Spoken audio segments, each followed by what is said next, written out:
Welcome everyone to our channel learn for জ্ঞান। So class 11 তোমাদের regular যে সমস্ত ক্লাসগুলো প্রোভাইড করা হচ্ছে, তো সেই সমস্ত ক্লাস অলরেডি তোমাদের যে নিউ সিলেবাস ফার্স্ট সেমিস্টারের সে সমস্ত টেক্সট থেকে শুরু করে সমস্ত grammar step by step provide করা হচ্ছে। অলরেডি আমরা সমস্ত কবিতা করে দিয়েছি।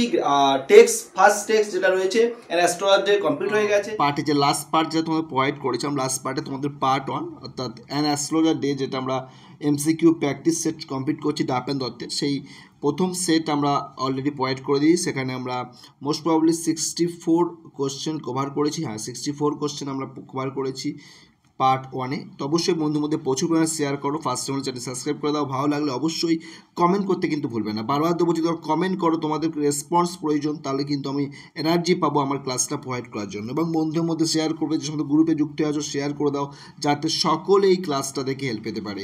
এবং এর পাশে একটা কথা বলবো, তোমরা যেমনভাবে ক্লাস এমসিকিউ ক্লাসটা দেখতে এসছো, তোমরা টাস্ক করেছো, মানে সকলেই ক্লাস 11-এ তোমরা পড়ছো বা তোমরা ক্লাস 11-এর জন্য প্রস্তুতি নিচ্ছ, তো সকলে আশা করি ফার্স্ট সেমিস্টারে আপাতত তোমার রয়েছে স্টুডেন্ট, সেই হিসাবে আমি তোমাদের কথা বলছি। তো অবশ্যই তোমার টেক্সটের যে এক্সপ্লেনেশন সেটা দেখে আসো, কারণ টেক্সটের এক্সপ্লেনেশন না দেখলে, টেক্সট যদি না পড়ো ভালো করে, তাহলে এমসিকিউ প্র্যাকটিস করে কোনো বেনিফিট পাবে না। তো অবশ্যই তোমাদের টেক্সটটা ভালো করে পড়তে হবে, তারপরে তোমরা এমসিকিউ প্র্যাকটিস করবে। তো আজকে পার্ট 2তে আমরা 65 থেকে কোশ্চেন কভার করব। অবশ্যই তোমরা খাতায় নোট ডাউন করে নেবে, যদি বই থাকে অবশ্যই বইয়ে মার্ক করে নেবে। ফার্স্ট কোশ্চেন দেখো, the man thrust towards the astrologer. এখানে ম্যান বলতে গুণ নায়কের কথা বলা হচ্ছে, বাট আমরা এখন নামটা এখনো পাইনি গল্পের মধ্যে, একটু পরে পাবো। তো the man thrust toward the astrologer, অ্যাস্ট্রোলজারের দিকে সেই লোকটি কি ঠেলে দিয়েছিল, হিজ পাম, তার হাতের তালুটি ঠেলে দিয়েছিল। And the man thrust his palm under the astrologer nose, astrologer নাকের নিচে আর কি সে ঠেলে দিয়েছিল পামসটি। And next, when the astrologer felt challenge, যখন অ্যাস্ট্রোলজার তার যে চ্যালেঞ্জটা অ্যাকসেপ্ট করেছিল, তারপরে সে কী করেছিল, তখন সে টিল্টেড দ্য আদার পাম, তখন সেই যে স্ট্রেঞ্জার ছিলেন ওনার হাত ঠিক একটু আর করে বা কাত করে দেখার চেষ্টা করছিলেন। The astrologer tilted the man's palms toward the green light, সবুজ আলোয় তিনি দেখছিলেন। দ্য অ্যাস্ট্রোলজার ওনার যে হাতটি কাত করে দেখছেন সবুজ আলোর দিকে আর কি actually. The man offer to pay astrologer for his question, astrologer প্রতিটা কোশ্চেনের জন্য 3 করে নেন, বাট ইনি ওনাকে কিন্তু যে আনা অর্থাৎ 1 টাকা বের করে ওনার দিয়ে ছুড়ে দিয়েছিলেন। ঠিক আছে, সো সঠিক আনসার এখানে হয়ে যাবে কিন্তু এর দাগ। তারপর next question, what did the astrologer demand if his answer satisfied him, যদি অ্যাস্ট্রোলজার উত্তরটি শুনে ওই ব্যক্তিটি সন্তুষ্ট হন বা ওনার উত্তরটা ওনার কাছে পারফেক্ট বা যথার্থ মনে হন, তাহলে ওনাকে কত পে করতে হবে, উনি সেটা বলছেন। ওনাকে তখন পে করতে হবে 5 রুপিস। 5 রুপিস সি এর দাগ, 5 রুপিস কিন্তু ওনাকে পে করতে হবে। The man agree to give him for his question, কিন্তু অনেক এরকমভাবে ওনাদের মধ্যে কথোপকথন হচ্ছে, বাট ওনার রাজি হচ্ছে না। বাট সেই সময় উনি বলছে 8 আনা দেবে, ওনার যদি স্যাটিসফাইড হন উনি সেই লোকটি কোশ্চেনের পরিবর্তে উনি 8 আনা করে দিতে রাজি হন। ঠিক আছে, তাহলে the man agree to give him for his question 8 annas. Okay, এবার 8 আনা তো দেবে, 8 আনা দেওয়ার পরিপ্রেক্ষিতে উনি কী বলছেন, যদি 8 আনা দেয় এবং তার পরবর্তী কোশ্চেনটা দেখো, পরবর্তী কোশ্চেন তাহলে বুঝতে পারবে, যদি সে তার কোশ্চেনের স্যাটিসফাই উত্তর না দিতে পারে বা উনি যে আনসার জানতে চাইছেন সেটাই সঠিক না হয় বা পারফেক্ট না দিতে পারে, what condition did the man give to the astrologer, অ্যাস্ট্রোলজারকে কোন পরিস্থিতি সম্মুখীন তিনি করিয়েছেন বা অ্যাস্ট্রোলজারকে তিনি কী বলছেন। তো কী বলছেন দেখো, refund twice the fees if wrong, যদি ভুল হয় তার দ্বিগুণ টাকা ফেরত দিতে হবে। অবশ্যই এটাই আনসার হবে। বাকি অপশনগুলো দেখে নাও, রিফান্ড 3 রয়েছে, ফ্রি কনসালটেশন রয়েছে, astrologer must give him discount. তো অবশ্যই সঠিক আনসার এখানে এর দাগ হয়ে যাবে, রিফান্ড করতে হবে দ্বিগুণ টাকা রিফান্ড করতে হবে তার যদি কোশ্চেনের আনসার ভুল দেন। After little further argument the fact was, তারপর এইরকমভাবে কিছু সময় ওনাদের মধ্যে তর্ক বিতর্ক হচ্ছে, হওয়ার পর ফাইনালি উনি কিন্তু অ্যাকসেপ্ট করেন, গ্রহণ করা যে না ঠিক আছে, একটা জায়গায় ওরা চুক্তিবদ্ধ হন এবং সেইভাবে ওনাদের যে পরবর্তী স্টেপ সেটা শুরু হয়। অর্থাৎ অ্যাস্ট্রোলজার হাত দেখবেন এবং উনি তার বিনিময়ে ওনাকে যদি যথার্থ উত্তর বা স্যাটিসফাই হন তাহলে উনি পে করবেন ওনার যে cost. The astrologer sent up a prayer, astrologer তারপরে বসে উনি একটা প্রার্থনা উৎসর্গ করছেন, heaven to heaven, and the man let সেই সময় যে ব্যক্তির, অন্য একজন ব্যক্তি যেই সময় astrologer sent up a prayer to heaven, সেই সময় ম্যান যে আরেকটি ব্যক্তি তিনি কী করছেন, তিনি চিরট জ্বালাচ্ছেন, অর্থাৎ এখানে সেদাক হয়ে যাবে সঠিক আনসার। তারপর the astrologer caught a glimpse of his face by the, এবার যখন তিনি ওই যে চিরট জ্বালানোর জন্য ম্যাচ লাইট জ্বালিয়েছিলেন, সেই ম্যাচ লাইটের আলোতে কিন্তু ওনার যে ঝলক, চোখের যে একটা চোখে দেখতে পেয়েছিলেন ওনার যে ফেস, ওনার ফেসে যে গ্লিপস, সেটা চোখে একটা মুখের যে ঝলক, সেটা ম্যাচের লাইট জ্বালার সঙ্গে সঙ্গে উনি দেখতে পান। দেখে উনি চিনতে পারেন যে এই ব্যক্তিরা কে, এই ব্যক্তিরা গুরুনায়ক। গল্পটা অবশ্যই একটু দেখে আসে, খুবই ভালো লাগবে তোমাদের, আশা করি। খুব ভালো সুন্দর করে এক্সপ্লেন করেছি, আর সম্ভবত ইউটিউব ফার্স্ট টাইমে প্রোভাইড করেছিলাম, বাট আমার চ্যানেল তো ছোটো, তো সেই কারণে সকলের কাছে রিচ পৌঁছায়নি, তো সেই কারণে হয়তো আমার আশাস্বরূপ স্টুডেন্টের কাছে পৌঁছায়নি। তার ফলে যতজন কাছে গেছে আশা করি তারা প্রত্যেকে হেল্প পেয়েছে, কারণ প্রতিটা লাইন, প্রতিটা ওয়ার্ড ধরে ধরে এক্সপ্লেন করে করে ব্যাখ্যা করে সুন্দর করে বুঝেছি। তো অবশ্যই তোমরা অবশ্যই ক্লাসটা দেখে আসবে। এবার তারপর next question, there was pause.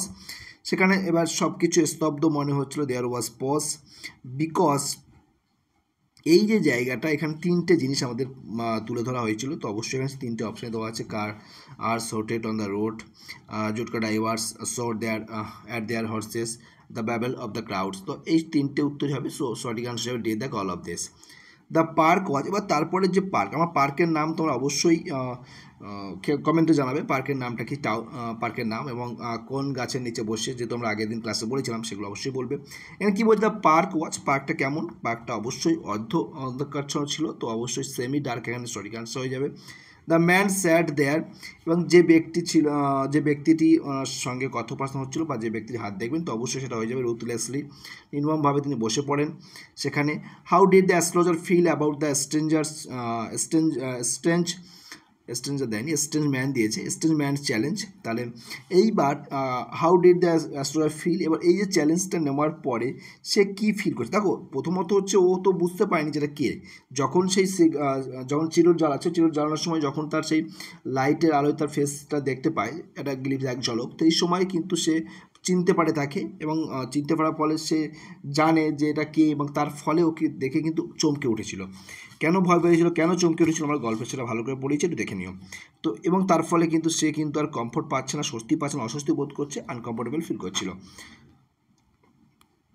Next 81, what excuse did the astrologer give the man, এবার যেহেতু সে একটা আনকমফোর্টেবল ফিল করছে, তার ফলে সে কী করছে, what excuse did the astrologer give the man for not accepting the his challenge, এবং সে কী অজুহাত দিচ্ছিল যে এই চ্যালেঞ্জটা সে কেন গ্রহণ করতে পারবে না। তো তার ফলে সে যে অজুহাত দিচ্ছিল, সে বলতে যাচ্ছিল যে হি ওয়াজ লেট, আজকের সে অনেক দেরি হয়ে গেছে, সে চলে যাবে, নেক্সট ডে এসে সে আবার হাত দেখবে। Next 82 number question, and how did the man threat the astrologer, astrologer কীরকমভাবে হুমকি দিচ্ছিলেন, if he deny to answer his question, উত্তর যদি কোশ্চেনের উত্তর না দেন, দিতে অস্বীকার করেন যদি, তাহলে সেই সময় উনি কীভাবে ওনাকে হুমকি দিচ্ছেন, তা ওনাকে একদম ডিটেইলি বলছেন, কিপ হিম দেয়ার, তাকে এখানেই রেখে দেবে, যেতে দেবে না।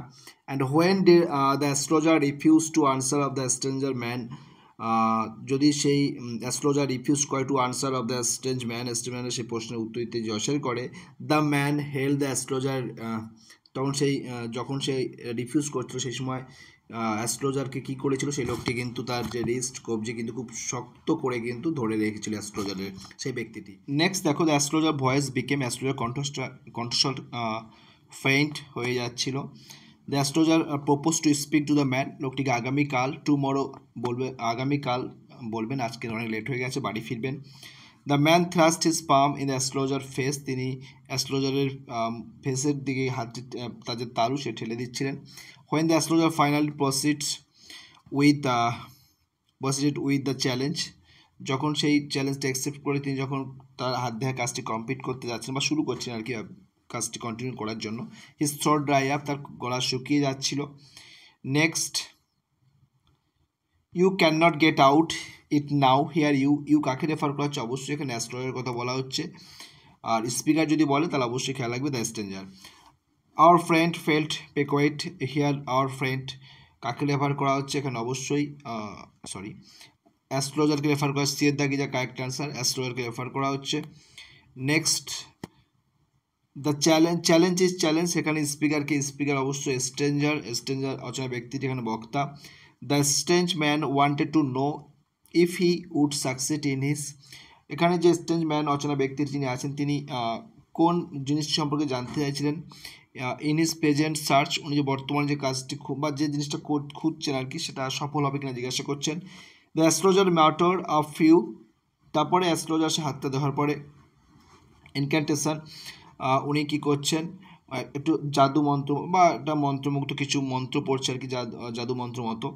What did the astrologer request in exchange for answering the stranger question, astrologer request করছেন ইন এক্সচেঞ্জ 1 রুপি, তিনি কত টাকার জন্য এ করছেন 1 রুপি তাকে দিতে হবে, তারপরে সে মুখ খুলবে, আদারওয়াইজ সে মুখ খুলবে না।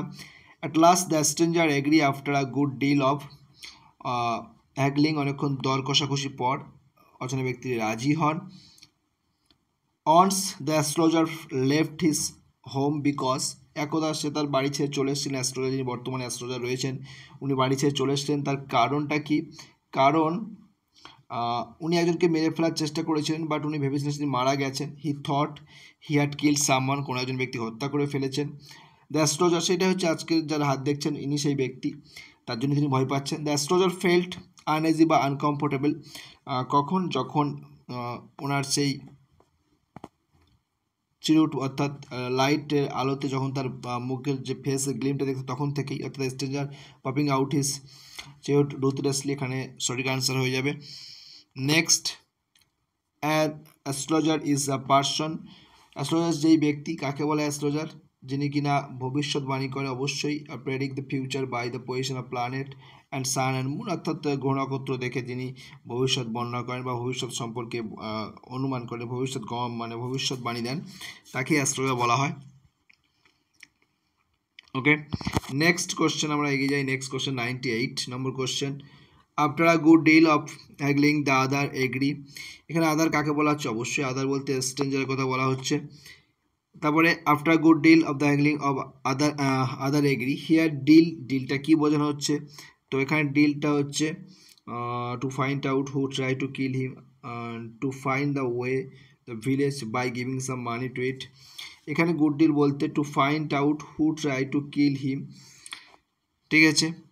তারপরে next question, in the past the stranger was attacked by, একটা স্ট্রেঞ্জার অচেনা ব্যক্তির যিনি আছেন ওনাকে আঘাত করা হয়েছিল ছুরি দিয়ে। তারপরে the stranger left home, stranger যিনি আছেন তিনি বাড়ি থেকে বেরিয়েছেন কি উদ্দেশ্যে, find the man who try to kill him, ঠিক আছে, উনি খুঁজতে বেরিয়েছেন সেই ব্যক্তিকে, যে ব্যক্তি ওনাকে মেরে ফেলার চেষ্টা করছিলেন সেই ব্যক্তিকে। The place was deserted by the time, এই জায়গাটি একদম পুরো মরুভূমিময় বা জনশূন্য, এখানে ডিজার্টেড মিনস জনশূন্য, কখন, মিড নাইট, মধ্যরাত্রে। The astrologer said that the man, astrologer said that the man was left for the dead, ওনাকে মৃত অবস্থায় ফেলে আসা হয়েছিল। Next, how did the stranger react when the astrologer mention the knife, যখন অ্যাস্ট্রোলজার যখন ওই ছুরি সম্পর্কে বলেন তখন উনি ওনার যে চেস্টটা দেখি অর্থাৎ কনফার্ম করে দেন, হি কনফার্ম ইটটা কনফার্ম করে দেন। The man was pushed into the dash nearby in the field, ওনাকে ঠেলে ফেলে দেওয়া হয়েছিল কুয়োর মধ্যে। The man confirm that astrologer statement, এবং উনি যে ব্যক্তিটি ছিলেন সেটিকে তিনি অ্যাস্ট্রোলজারের বক্তব্যটিকে কনফার্ম করছেন কিসের দ্বারা, শোয়িং হিজ চেস্ট, এর দেখা হচ্ছে সঠিক আনসার। নেক্সট একটু বেশি করে দিচ্ছি, লাস্ট পার্টে আমাদের 2টো পেজ থাকবে সেখানে কভার করে দেবো, আজকের পার্ট 2 চলছে। The strange man accept his death because some pass by, তার এবার যে স্ট্রেঞ্জ ম্যান যিনি কিনা মৃত্যুর হাত থেকে পালিয়ে এসেছেন বা বেঁচে গেছেন অ্যাকচুয়ালি, কারণ একজন ব্যক্তি পালিয়ে যাচ্ছিলেন, তিনি কুয়োতে উঁকি মেরেছিলেন, পিপ ইন্টু দ্য ওয়েল, এবং তাকে বাঁচিয়েছিলেন, কুয়োতে উঁকি মেরে দেখলেন একজন পড়ে আছে, তাকে বাঁচিয়েছিলেন। The strange man clench his fist, তার সেই হাতে মানে মুঠি দিয়ে আর কি মারছে, আর হোয়েন যখন he was standing before the astrologer someone pushed him in the well, he asks the astrologer, যখন সে অ্যাস্ট্রোলজারকে জিজ্ঞাসা করছিল when shall he get his acquaintance, তো অবশ্যই এখানে সঠিক আনসার হবে সি এর দাগ। Next, according to the astrologer the acquaintance of the strange man dead, কতদিন আগে মারা গেছেন তিনি? 4 month ago, অবশ্যই এর দাগ হয়ে যাবে, তাহলে সঠিক answer 4 month ago. How did the stranger react upon the learning upon his acquaintance death? ওনার যে পরিচিত ব্যক্তি যিনি ওনার যে মৃত্যু সংবাদ উনি শুনতে পেলেন, শোনার পর উনি he groans. What was the name of the strange man? Strange man যিনি ছিলেন ওনার নাম কি ছিল? তো অবশ্যই ওনার নাম ছিল, খেয়াল রাখবে, গুরু নায়ক, আমাদের গল্পের second major character. The strange man was taken aback because, তিনি অচেনা ব্যক্তিটি কিন্তু সে বা ওই স্ট্রেঞ্জ মানুষটি তিনি অবাক হয়ে গিয়েছিলেন যখন অ্যাস্ট্রোলজার তার নাম নিয়েছিলেন। অ্যাস্ট্রোলজার নিউ হিজ নেম, তার নাম ধরে যখন ডাকে তখন তিনি অবাক হয়ে গিয়েছিলেন। ফ্রম দ্য টাউন গুনায়ক ভিলেজ, এবং যে শহরে আছেন সেই শহর থেকে গুনায়কের গ্রাম কত দূরে? 2 days জার্নি, 2 দিন যাত্রা করে যেতে হবে, সেখানে পৌঁছতে গেলে 2 দিন সময় লাগবে। Next, what advice did astrologer give to the Gunayak? গুনায়ককে কী পরামর্শ দিয়েছিলেন? To rub sacred ash on his forehead, তার কপালে সেই পবিত্র ছাইটি ঘষে নিতে বলেছিলেন। Next question, what was the astrologer prediction about the Gunayak life? গুনায়কের লাইফ সম্পর্কে ওনার যে ভবিষ্যৎবাণী কী ছিল? হি উইল লিভ 100 years, উনি 100 বর্ষ বা 100 বছর উনি বাঁচবেন। What did the astrologer instruct the Gunayak to do with the sacred ash? ইনি পবিত্র সেই ছাইটাকে নিয়ে কী করতে বলছিলেন? রাব ইট ইজ ফোরহেড, ওনার কপালে ঘষতে বলেছিলেন। Strange man said that he was going now and then look for the acquaintance, ওনার সে পরিচিত ব্যক্তি খুঁজে তিনি এসেছিলেন। The strange man shook his head regretfully because his acquaintance escaped his hand, তার হাত থেকে পালিয়ে গেছে বা বেঁচে গেছে। The according to the astrologer the acquaintance died, তিনি মারা গেছেন in a lorry accident, lorry চাপা পড়ে মারা গেছে অ্যাকচুয়ালি উনি বলতে চাইছেন।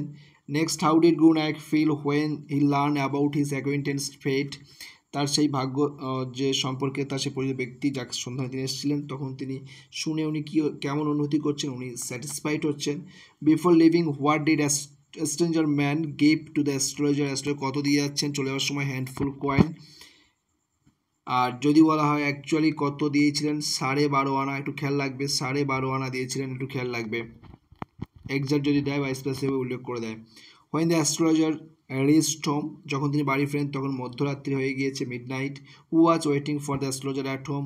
হিজ ওয়াইফ, তার স্ত্রী তার জন্য অপেক্ষা করছিলেন। ওকে, তো আজকে আমাদের পার্ট 2 এই পর্যন্ত শেষ হলো। পার্ট 3তে আমরা বাকি পার্ট কভার করে দেবো। তো সমস্তটা প্লে লিস্ট করা আছে, অবশ্যই স্টেপ বাই স্টেপ তোমরা একটু ফলো করতে থাকো, ভীষণভাবে হেল্প হবে, বারবার ধরে বলছি কিন্তু। তো যা সম্পূর্ণটা দেখলে আশা করি বুঝতে পারছো কতটা হেল্পফুল এই ক্লাসগুলো। সো অবশ্যই বন্ধুদের শেয়ার করো, ফার্স্ট চ্যানেল সাবস্ক্রাইব করে দাও, ভালো লাগলে অবশ্যই লাইক এবং কমেন্ট করতে কিন্তু ভুলবে না। সো এই ধরনের অথেন্টিক ক্লাস পেতে গেলে অবশ্যই নোটিফিকেশন বাটন অন করে রাখবে সবার আগে কিন্তু নোটিফিকেশন পাওয়ার জন্য। সো আজকে ক্লাস এন্ড করছি, ভালো থেকো, বাই।